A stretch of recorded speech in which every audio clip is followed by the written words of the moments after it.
Bismillahirrahmanirrahim. Assalamualaikum warahmatullahi wabarakatuh. Berita Al-Hijrah 18 Oktober bersama saya Nazira Syaringat dan jurubahasa isyarat Muhammad Amsyar Zamani. Kita saksikan dulu tajuk utama malam ini.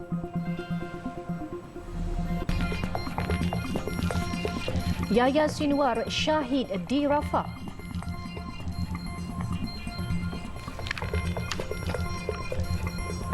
Juga 5 individu hilang selepas perahu lumba karam dan terbalik.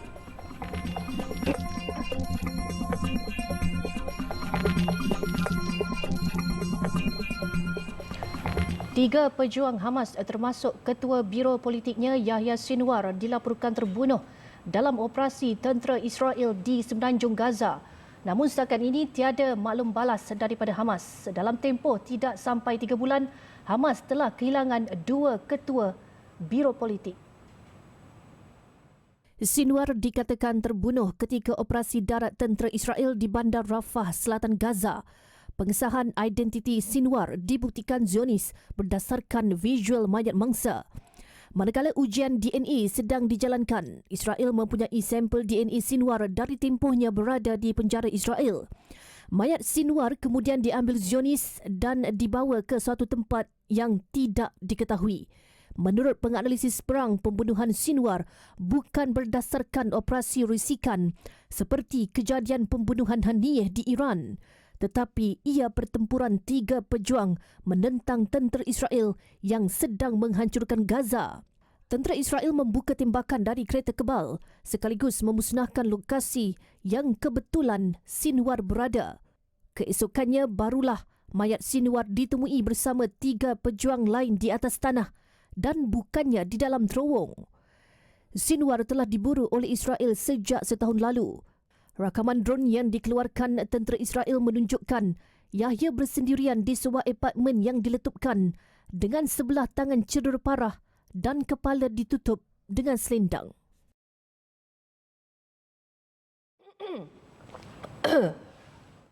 Musuh nombor 1 Israel Yahya Sinwar dilahirkan pada 19 Oktober 1962 di Kem Han Yunis di Gaza. Lelaki berusia 61 tahun itu dikenali sebagai terkuat dan paling kontroversi dalam kalangan pemimpin Hamas. Beliau memulakan karier politiknya sebagai aktivis di Universiti Islam Gaza, seterusnya menyertai gerakan melawan pendudukan Israel. Namun, apa sebenarnya yang digeruni Israel terhadap Sinwar? Kekuatan Sinwar terletak pada ilmu dan semangatnya. Ketika di dalam penjara sejak 1988 hingga 2011, beliau telah mempelajari bahasa Ibrani dan mahir tentang politik Israel. Kelebihan yang diperoleh dari musuh yang kemudiannya ditukar menjadi senjata. Penyiksaan yang dilalui saban malam ditukar dengan ilmu baharu untuk penduduk Palestin. Sinwar terkenal kerana sikapnya yang keras dan tegas terhadap Israel. أننا نرفض رفضا قاطعا أي اشتراطات في موضوع تبادل الأسرى والأسرى الموجودين لدينا هم قضية إنسانية مستقلة أسرى مقابل أسرى. Biarpun susuk tubuhnya tidak muncul di halayak, tetapi beliau terlibat mengatur strategi ketenteraan, antaranya serangan pedang Baitul Maqdis pada Mei 2021, March of Return dan The Breaking Siege 2018 yang meningkatkan ketegangan antara Gaza dan Israel. Kerana itulah beliau digelar lelaki halimunan menelanjang kelemahan Israel dalam senyap. Sinwar antara individu yang mengasaskan Brigade Izzuddin Al-Qassam selepas tamat pengajian dan mengimbau kembali pertempuran Saif Al-Quds pada 2021, iaitu ketika COVID-19 sedang teruk melanda dunia.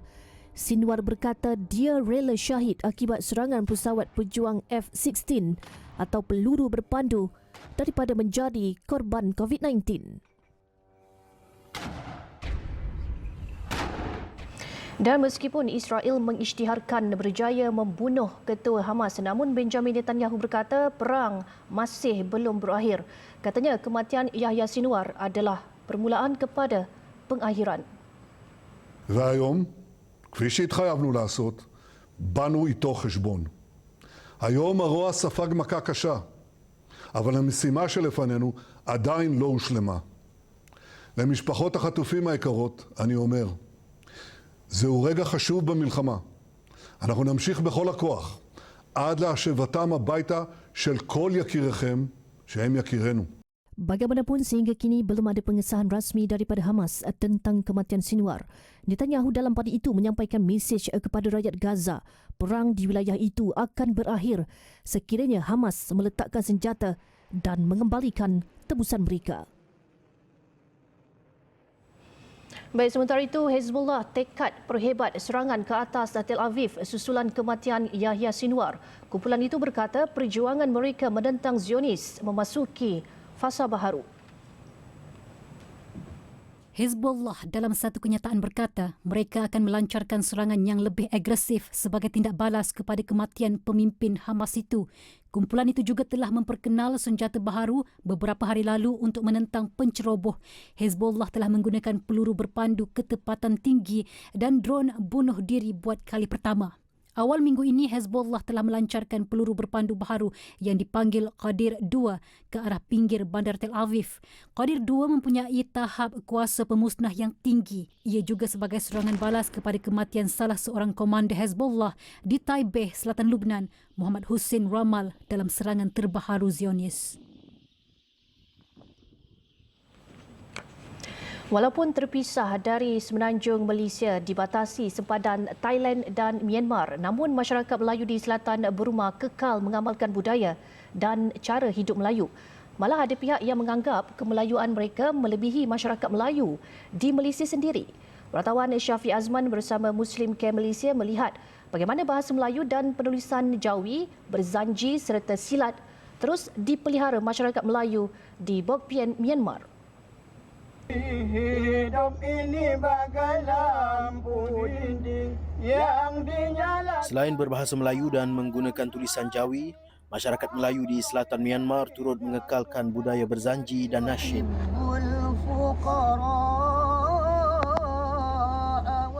Selain itu, seni silat sepelet, silat warisan dari Kedah juga diturunkan dari generasi ke generasi oleh masyarakat di sini. Menurut penduduk, seni silat sepelet dan budaya-budaya lain terus diamalkan untuk memelihara jati diri Melayu di selatan Myanmar ini. Arwah Cukit Pok Menakan lah untuk ajak silat-silat tu.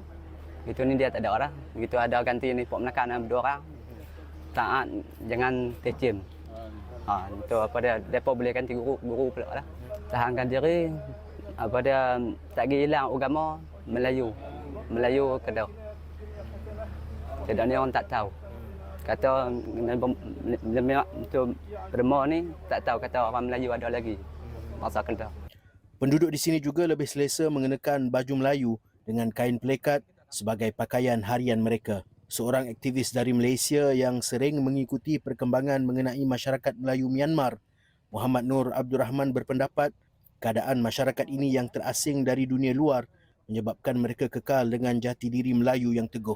Mereka mengamalkan budaya cara hidup Melayu dengan berzanji, mengamalkan tulisan Jawi dan rata-ratalah anak-anak muda di sini banyak yang bersekolah pondok. Terutamanya kalau kita dapat ziarahi kampung-kampung di pendalaman di Bok Pian ini, umpamanya di Sungai Balai, Tanjung Beluru, kita lihat mereka seolah-olah lebih Melayu dari orang Melayu di Malaysia. Jelas beliau, masyarakat di sini meneruskan adat budaya, cara hidup dan sopan santun Melayu yang diwarisi dari datuk nenek mereka.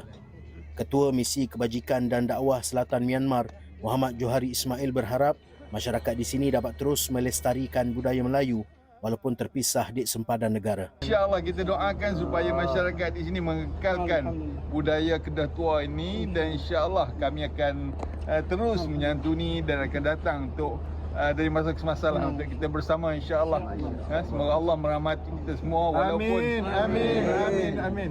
Walaupun berbeza negara tetapi insyaAllah kita adalah satu rumpun insyaAllah. Selain menyampaikan sumbangan dari para penyumbang Muslim Care, pihaknya turut meneliti perancangan bentuk sumbangan yang boleh disalurkan pada masa hadapan. Misi Kebajikan dan Dakwah Selatan Myanmar ini bermula dari 14 sehingga 22 Oktober untuk menyantuni masyarakat Melayu sekitar. Laporan Syafiq Azman untuk TV Al-Hijrah. 5 individu hilang selepas perahu lumba yang mereka naiki karam dan terbalik berhampiran kawasan perindustrian Bintawa, Kuching.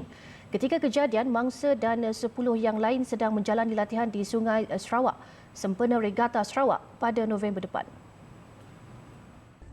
Kejadian berlaku sekitar 4.20 petang selepas perahu berkenaan berhadapan gelombang kecil akibat laluan kapal nelayan. Kesemua mangsa adalah daripada pasukan Unit Keselamatan dan Pencegahan Sarawak UKPS yang berusia di antara 22 ke 35 tahun.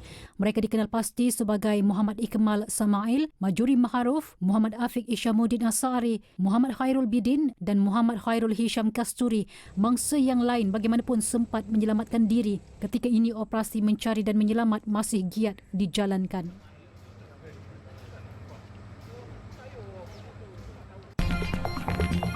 Selepas ini, kadar gaji minimum naik RM1,700. Alhamdulillah, bertemu kembali. Belanjawan 2025 menyaksikan peningkatan tertinggi bagi sumbangan tunai rahmah atau STR dan sumbangan asas rahmah SARA apabila RM13 bilion diperuntukkan kerajaan untuk tahun depan berbanding hanya RM10 bilion sebelum ini. Perdana Menteri Datuk Seri Anwar Ibrahim berkata peningkatan itu akan terus memberi manfaat kepada 9 juta penerima atau bersamaan 60% penduduk dewasa negara.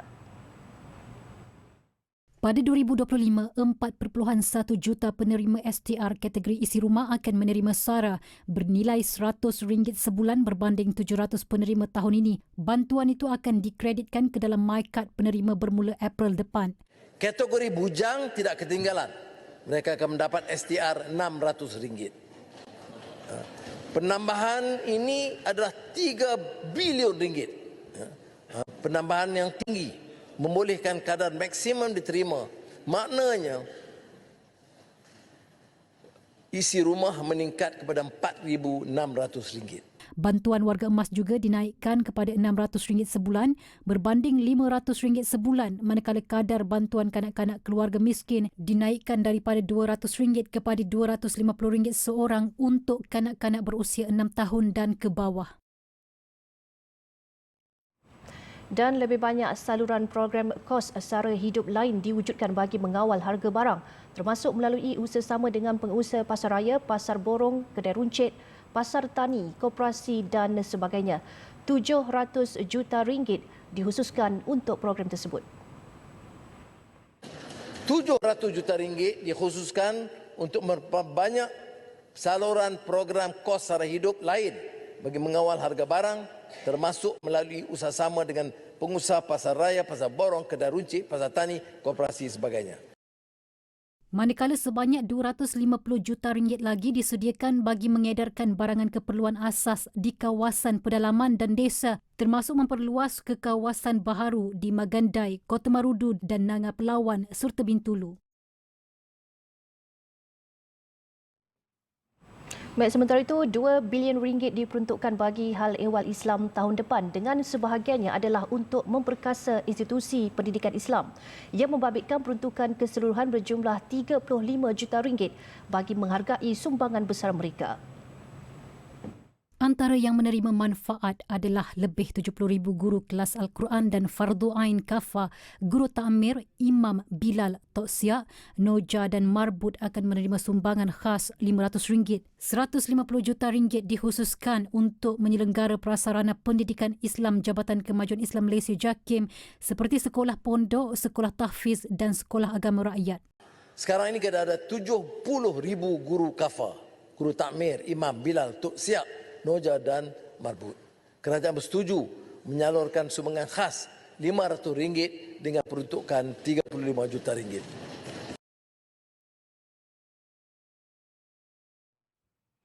Baik, kadar gaji minimum dinaikkan daripada RM1,500 kepada RM1,700 sebulan dan berkuat kuasa mulai 1 Februari 2025. Penangguhan kuat kuasa gaji minimum RM1,700 membabitkan majikan yang mempunyai kurang daripada 5 pekerja bagi tempoh 6 bulan iaitu berkuat kuasa pada 1 Ogos 2025.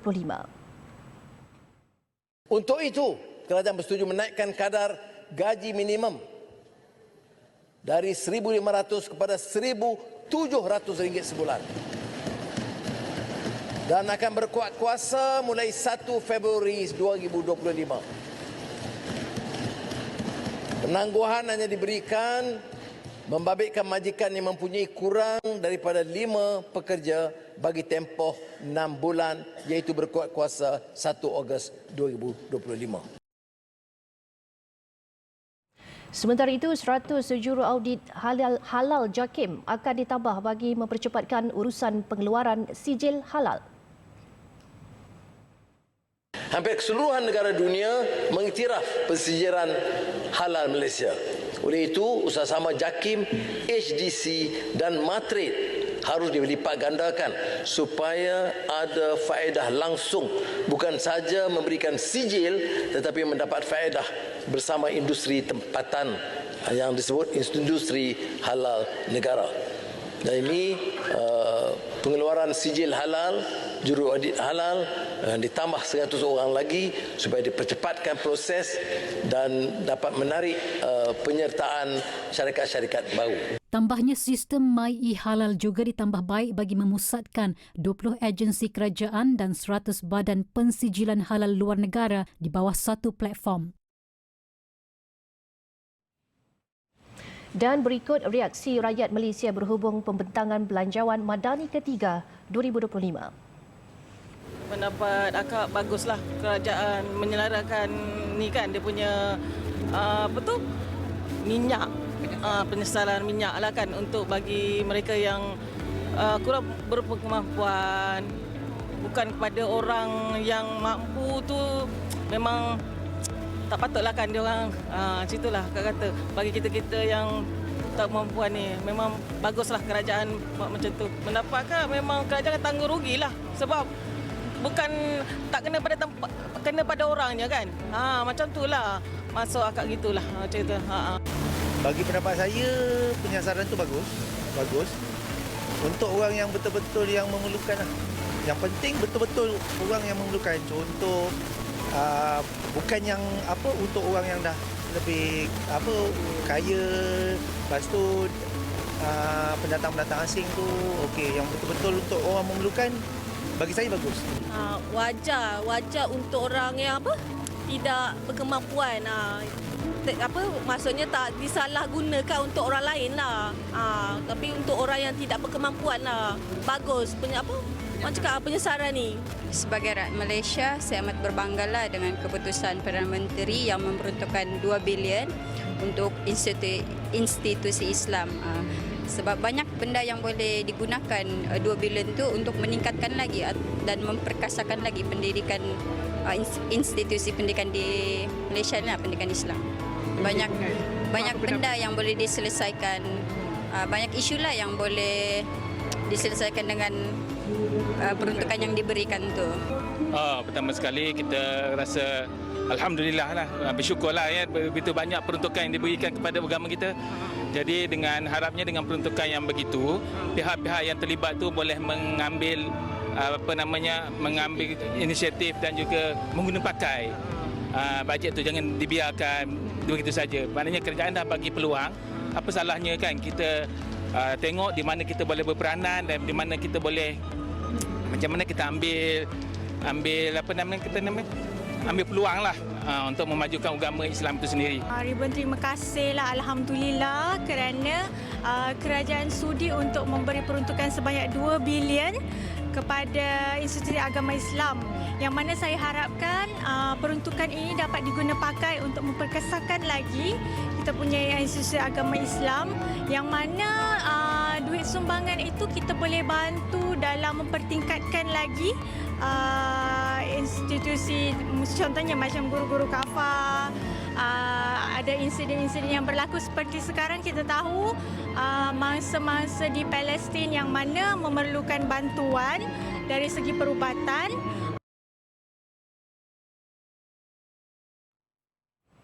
Sementara itu, ahli Kabinet rata-rata berpuas hati dengan pembentangan Belanjawan 2025 petang tadi. Menjaga disiplin fiskal dari segi kewangan tanpa menjejaskan kebajikan rakyat. Jadi saya nampak keutamaan yang diberikan oleh Perdana Menteri adalah kepada keselesaan, kepada menangani kos sara hidup. Kami di sekurang-kurangnya di Kementerian Belia dan Sukan boleh menyatakan kelegaan untuk melihat bahawa banyak tumpuan diberikan terhadap terutama sekali pembangunan belia dan juga sektor sukan dengan begitu banyak peningkatan, hampir 100 juta peningkatan belanjawan kami bagi tahun hadapan, termasuk pengurusan dan juga pembangunan kedua-dua sektor. Jadi ini satu berita baik. Kita faham kalau Kementerian Belia dan Sukan selalunya bukanlah kementerian kritikal. Tapi tumpuan tetap diberi. Kita juga berterima kasih kerana banyak inisiatif diteruskan untuk membantu rakyat mengurangkan kos sara hidup mereka dalam bidang pengangkutan bandar. Untuk penduduk-penduduk di Lembah Kelang, pengguna-pengguna pengangkutan awam boleh berasa lega kerana inisiatif My 50 akan diteruskan tahun depan dengan tambahan peruntukan lagi sehingga 216 juta ringgit. Jadi sudah tentu boleh memberikan manfaat kepada lebih ramai orang untuk train tidak ekonomik khususnya di Pantai Timur akan juga diteruskan diberikan bantuan. Pertamanya saya mesti melafazkan syukur, sangat teruja dengan peruntukan yang diberikan, memang semacam mana kami doakan. Kita telah mendapat peruntukan yang agak besar, 45.27 yang menunjukkan sekaligus peningkatan sebanyak 4.05 bilion bersamaan dengan kurang lebih 9.83% yang berbanding 2024.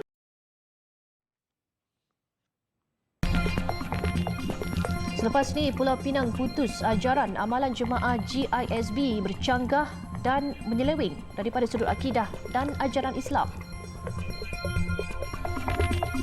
Masih bersama Berita Al-Hijrah, Kerajaan Selangor sasar jutaan rakyatnya menerima sumber daging beku mencukupi untuk 3 bulan berturut-turut secara berfasa dengan jaminan kualiti, halal serta bersih dengan harga berpatutan. Menteri Besar Selangor Datuk Seri Amiruddin Shah Arif berkata, ia melalui pemuteraian Memorandum Persefahaman MOU di antara Perbadanan Kemajuan Pertanian Selangor atau PKPS dengan salah satu syarikat India HMA Agro Industries Limited. Perjanjian itu katanya akan menyaksikan bekalan sebanyak 8,400 tan daging beku sebulan bernilai 135 juta ringgit untuk diedarkan ke seluruh Selangor. Datuk Seri Amiruddin berkata menerusi pelbagai usaha untuk memastikan sumber makanan di negeri itu mencukupi selain persediaan berdepan krisis makanan, keterjaminan makanan dijangka dapat dilaksanakan sepenuhnya menjelang tahun depan. So di masa depan kalau ada isu-isu bekalan utama ini, government boleh gunakan stok barrel kita ataupun kita boleh gunakan stockpile kita yang kita ada ataupun kerajaan menggunakan sedikit fund untuk sponsor ataupun subsidize benda yang kita beli ini.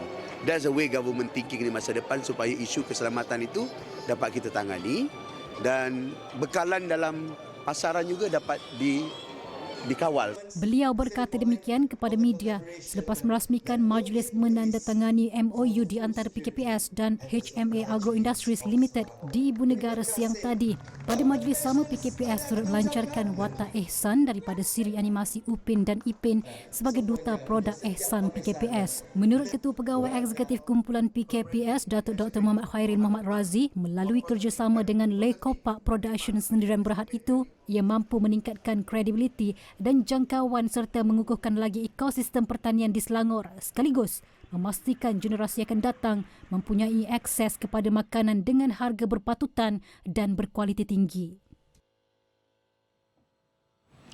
Jawatan Kuasa Fatwa Pulau Pinang memutuskan ajaran, amalan, pegangan dan fahaman ahli jemaah GISB Holdings Sdn Bhd atau GISB dan syarikat gabungannya bercanggah dan menyeleweng daripada sudut akidah dan ajaran Islam.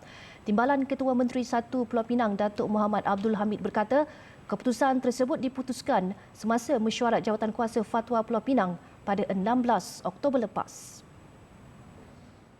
Yang di-Pertua Majlis Agama Islam Pulau Pinang itu juga berkata kumpulan terbabit didapati masih meneruskan pegangan serta amalan Darul Arqam dan syarikat Rufaqa Corporation Sdn Bhd yang difatwakan sesat sebelum ini. Mereka didapati menyeleweng dalam aspek akidah, antaranya meyakini pengasas aurat Muhammadiyah Syekh Muhammad Suhaimi tidak mati tetapi ghaib dan akan muncul sebagai Imam Mahdi. Manakala pengasas Darul Arqam Asy'ari Muhammad atau dikenali sebagai Abuya adalah pemuda Bani Tamim dan akan muncul sebagai pembantu Imam Mahdi pada akhir zaman. Justru itu, Jawatan Kuasa Fatwa negeri Pulau Pinang memutuskan orang Islam sama ada secara individu atau berkumpulan adalah dilarang dan diharamkan untuk beramal atau berpegang dengan fahaman atau amalan yang mempunyai persamaan dengannya. Diharamkan mengajar, menyebar, mengembangkan atau menyokong fahaman ajaran seumpama ini. Baik, usaha melahirkan lebih ramai Qori dan Qoriah perlu dilakukan Jabatan Agama Islam Wilayah Persekutuan Jawi. Menteri di Jabatan Perdana Menteri Hal Ehwal Agama Datuk Dr. Naim Mokhtar berkata, usaha itu perlu dilakukan sejak di bangku sekolah lagi. Saya harap semoga dengan adanya majlis tilawah dan hafazan Al-Quran ini, yang mana tema dia ialah, kita tahu tema dia Al-Quran, kita itu Al-Quran dihayati, negara diberkati. Jadi maknanya bila mana kita menghayati Al-Quran itu, salah satu daripada aspek yang kita nak ketengahkan akhlak Al-Quran itu sendiri. Dan Nabi SAW, kita tahu dalam hadis yang masyhur, di mana Sayyidatina Aisyah radhiyallahu anha menyebut, kana khuluquhu al-Quran, adalah akhlak Rasulullah itu adalah Al-Quran itu sendiri. Beliau berkata demikian pada majlis penutup tilawah dan hafazan Wilayah Persekutuan di Ibu Negara malam semalam. Majlis tilawah dan hafazan Al-Quran peringkat Wilayah Persekutuan kali ini telah mengangkat tema Al-Quran dihayati, negara diberkati. Ia selari dengan tema di peringkat kebangsaan Al-Falah Pemacu Malaysia Madani. Johan Qori Tilawah Al-Quran dimenangi oleh Muhammad Aidil Senin, Naib Johan Dr. Khalid Isa dan tempat ketiga Wan Fakhrul Razi Wan Muhammad. Johan Qoriah dimenangi oleh Nurul Syahamah Taqiyah Nurul Najmi, Naib Johan Laila Sari Sabran dan tempat ketiga Rosnani Muhammad. Mungkin saya banyak ubah daripada segi contohnya pemakanan. Saya mula makan sehari sekali untuk orang kata bagi senang untuk saya nafas panjang, jogging setiap pagi supaya nafas saya itu lebih lancar lah. Dan sudah tentunya dari segi penjagaan waktu tidur. Tahun lepas mungkin saya kekurangan waktu tidur, jadi waktu pertandingan tu agak keletihan. So kali ini insyaAllah lebih bertenaga. Bukan kata pengalaman lah, penglibatan dalam tilawah ni bukan senang lah, sebab mengambil masa yang lama. Jadi saya rasa untuk malam ni saya rasa adalah salah satu batu loncatan lah untuk saya baiki lagi sebelum pergi ke peringkat yang seterusnya lah. Ni adalah kali pertama atau macam mana? Bukan kali pertama. Berapa kali kalau kira-kira ni? Berapa kali join dah? Berapa kali join? Sebenarnya dah start dari sekolah. Tapi lepas sekolah ada beberapa kali join lah.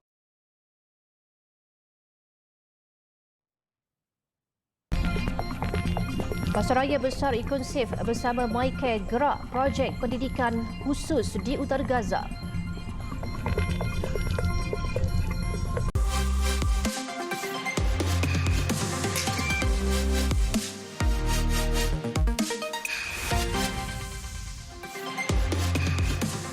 Institusi pendidikan menjadi senjata utama buat generasi Palestin untuk membangunkan negara sekaligus bebas dari cengkaman Zionis.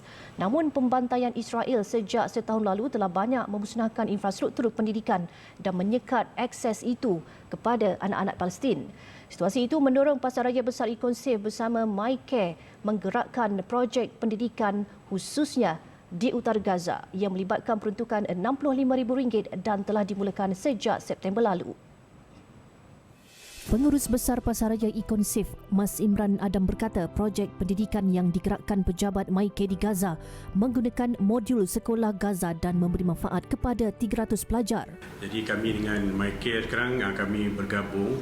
Kami ada mengadakan untuk pendidikan kanak-kanak tu, kami ada buat satu kelas lah. macam satu sekolah dia di utara Jabalia, masa sekarang ni menempatkan 300 pelajar lah. 300 pelajar yang terdiri daripada anak-anak daripada kem-kem pelarian tu lah. Jadi untuk program ni kami memperuntukkan sebanyak 65,000 lah. Dia sudah bermula daripada September dan dana ini kemungkinan akan ditambah lagi untuk meramaikan lagi lah jumlah pelajar di sana lah. Jadi kami harap rakyat Malaysia jomlah kita bersama-sama menyumbang untuk dana pendidikan untuk anak-anak Gaza ni. Selain pendidikan, pemulihan psikologi juga diberi kepada kanak-kanak yang trauma selepas kehilangan insan tersayang akibat perang. Iconsave dan MyCare turut membekalkan air bersih kepada rakyat Gaza menerusi projek solar air bermula Julai lalu melibatkan kos RM50,000. Projek ini mampu menghasilkan sehingga 8,000 liter air bersih setiap hari sekaligus memanfaatkan lebih 4,000 penduduk di kem perkhemahan An-Nusairat dan kawasan sekitar. Sumbangan dan bantuan untuk projek di Gaza ini boleh disalurkan ke tabung fizikal yang disediakan di 100 cawangan Iconsave di seluruh negara.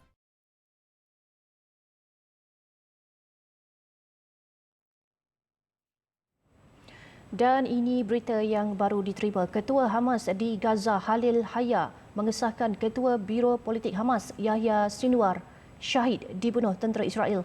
Haya menegaskan meskipun Sinwar terbunuh, tebusan di Gaza tidak akan dibebaskan sehingga Israel berundur dari Gaza. Israel sebelum ini mengumumkan berjaya membunuh Sinwar dalam operasi serangan di selatan semenanjung Gaza.